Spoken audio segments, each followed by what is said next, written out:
Hello and welcome to this demonstration of AcroMath. The idea is to give you a quick run through the main features of the game and hopefully convince you of its potential as an educational tool. So what you're seeing now is the game screen reflected onto a laptop, which is then being recorded.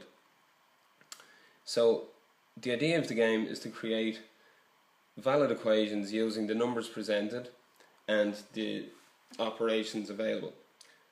For example, we could do something simple like 1 plus 3 is equal to 4, which is a valid move. We don't have to use all of the numbers. The complexity of the move will determine the score and also the speed at which it's executed.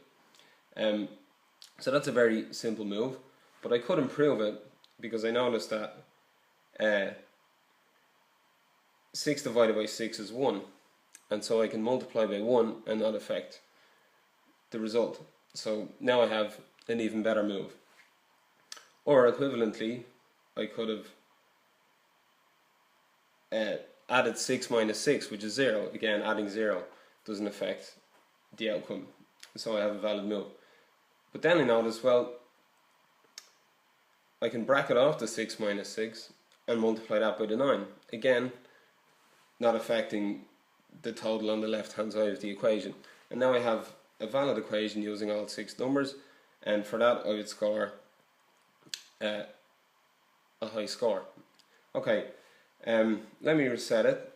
At that point I would hit play and see what my score was, but I'm going to reset it and look at a couple of more moves to show you the flexibility of the game and the scope for the player to explore the different options.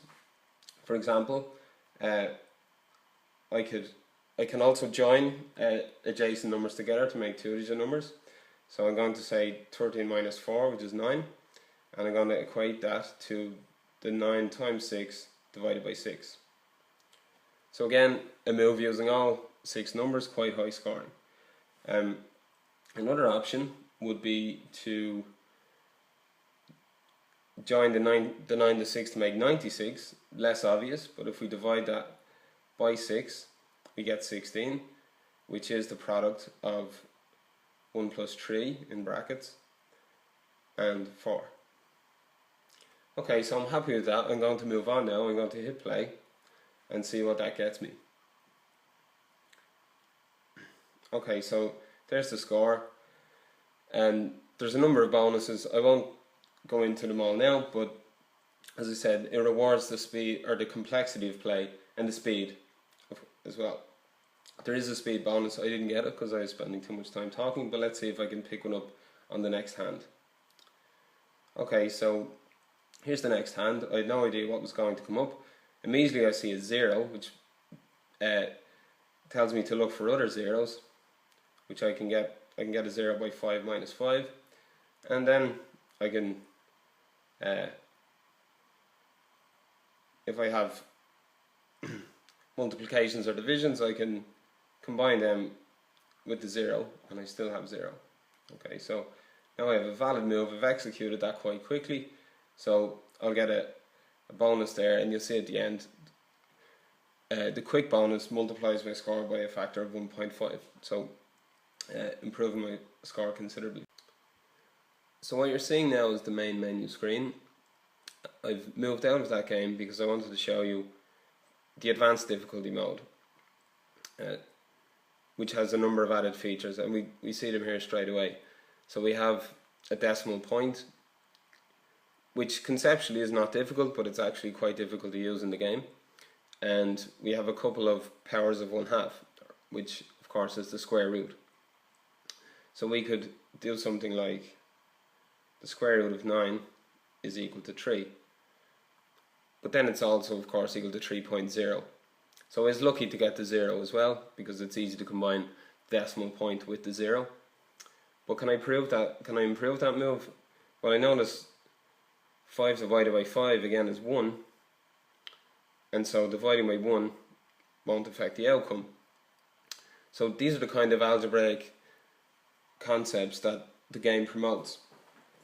Anything divided by itself is 1, and dividing something by 1 doesn't affect it. So, and furthermore, I can square root the 1. The square root of 1 is 1, of course, So again, I haven't affected it, and I've used more symbols, thereby acquiring more points by implementing those ideas. I'll try now to move quickly to the end of the game so that I can give you a brief look at the challenge mode. I'll try now to move quickly to the end of the game so that I can give you a brief look at the challenge mode.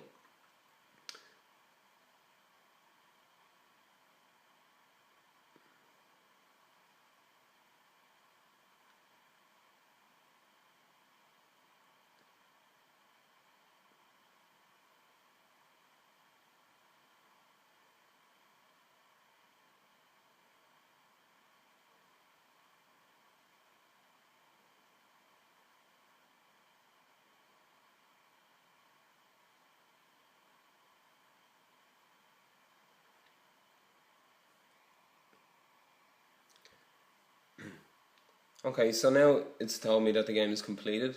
I've attained a score of 1205, and if I'm happy with that, I can make that score public and challenge any of my Facebook friends who also play the game. They'll then have the opportunity to play through the exact same setup and try to beat my score.